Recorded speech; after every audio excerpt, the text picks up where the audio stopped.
Time for another death battle season ranking. This time I rewatched the whole season with my good chums Ducko and Jav.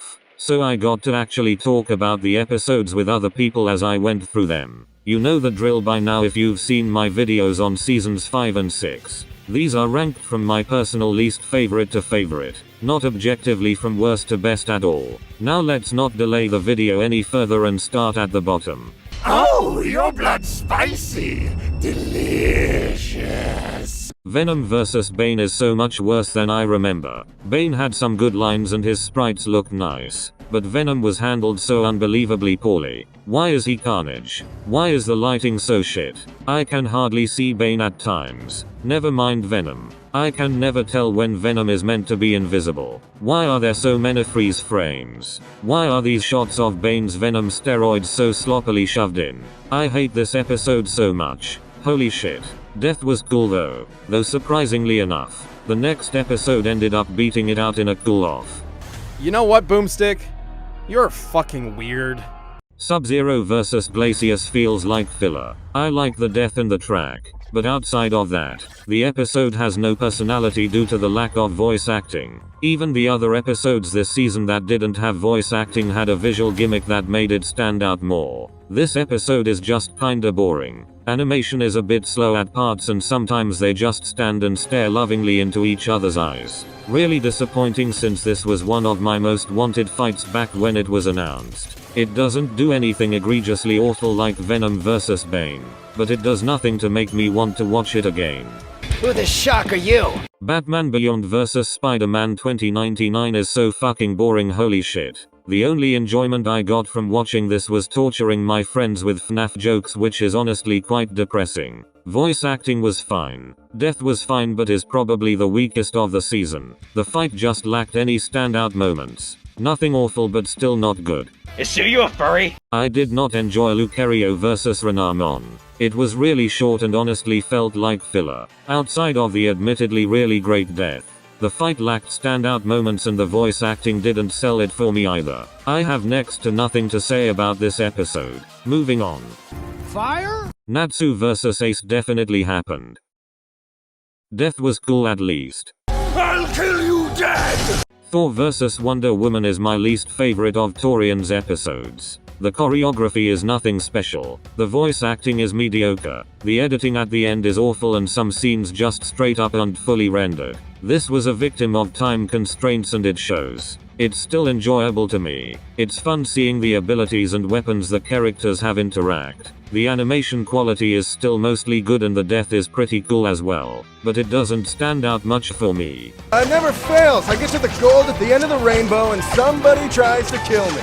Lara vs Nathan is decent enough. Definitely one of Torian's weaker episodes, but by no means is it bad. The gunfight stuff wasn't that interesting and the hand-to-hand choreography was lacking in comparison to many other episodes, but the fight made great use of its set piece to make for an exciting escape from the collapsing temple. Death was pretty cool as well. It was unique and pretty brutal.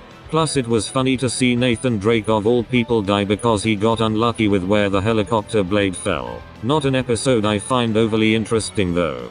Only you could have prevented that forest Fire? Smokey vs McGruff is a decent enough gag episode that I really enjoyed. The animation was really well done. The episode was funny. The death was really sad and I hate that I liked it. It's all pretty good, except for the obnoxious sound design which I hate with a passion. Hardly any attacks in the fight feel like they have any kind of impact. Outside of the death that is. It helps sell how much weaker McGruff is, but it also doesn't help in terms of showing how much stronger Smokey is. It's my least favorite hand-drawn fight but I still like it. Also, unlike other certain shows, 18 has shown the ability to absorb energy, quotation marks, in the Dragon Ball Xenoverse 2 game. But of course, as we all know, that is non-canon, and she was even stated to be unable to do so in the manga. So does this not be owned by the game? Android 18 vs Captain Marvel was better than I expected. The animation did an excellent job conveying the speed and power of both characters. I especially loved the hand-drawn flight effects in the battle. The voice acting was on point. The death was brutal and the choreography was pretty good. Binary still looks like shit though. I don't see how Carol died via getting a hole kicked in her head when she already had one after transforming.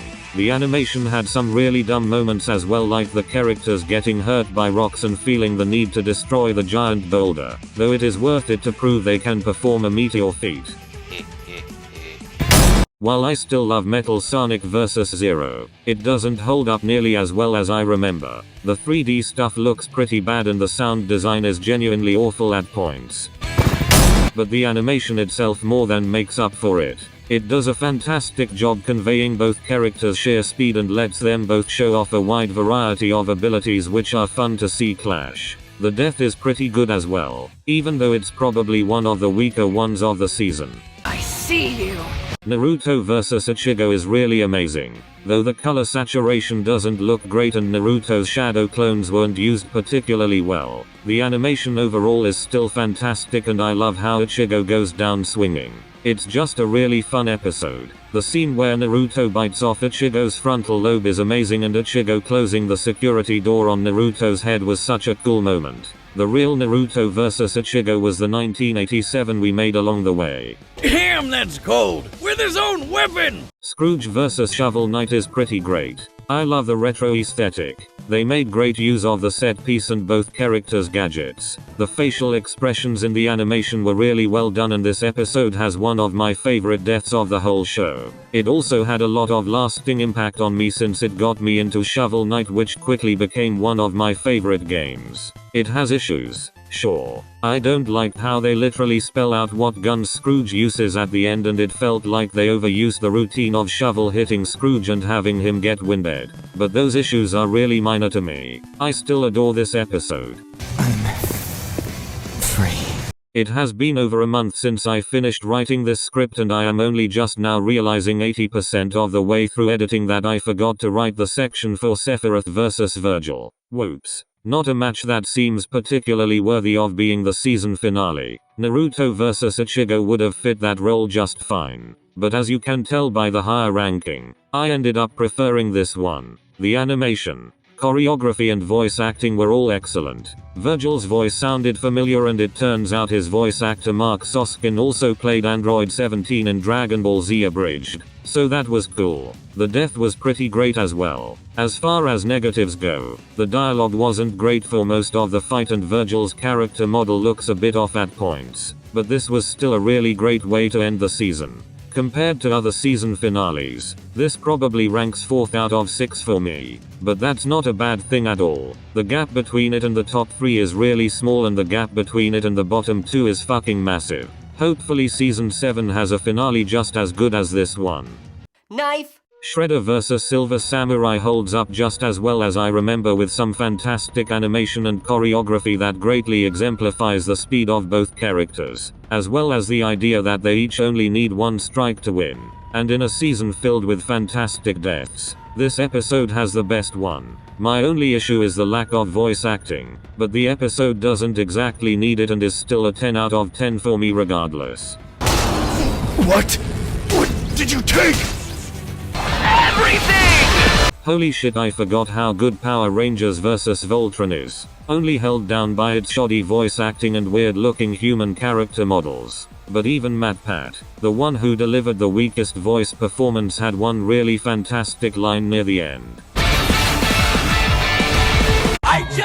This episode excels with its fight choreography, character dialogue, phenomenal climax, excellent cinematography and a great track.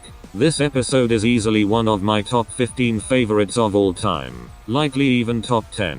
Whoa! That's not appropriate! Balrog vs TJ combo is so fantastic. The choreography in this episode is the best of the season, made especially great since they actually researched different boxing styles for the fight. I guess a few voice lines felt a bit off and Balrog's cloak clipping through his character model was pretty distracting at some points, but those are my only nitpicks. The death is great, the music is phenomenal and fits the fight so well, the voice acting is really well done. Just everything about this episode comes together for me and makes up one of my favorite Death Battle episodes of all time. And that was season 4 of Death Battle. Thanks again to Ducko and Jav for watching through these with me. It made the whole process a lot more enjoyable. I'll link their stuff in the description. But back on the topic of the season. This is honestly the weakest season I've covered so far. The top 7 were all really great. but the gap between those episodes and everything below them is absolutely gigantic. And this has easily the lowest low points of any season so far, as well as the lowest high points. But still, I wouldn't call the season bad at all. I do love the top 7 episodes a lot, and a few others are pretty good as well. And if there's one thing the season gets right better than anything else, it's the deaths. There is not a single bad death in this season. Even the bad episodes have some cool deaths, and the worst deaths in the season are pretty alright. And this being the weakest season I've covered so far is actually a good thing, since it means the show is just continuing to improve as time goes on. But the next season I go over will probably be the last time I call a season the weakest one I've covered. Season 3. Oh boy.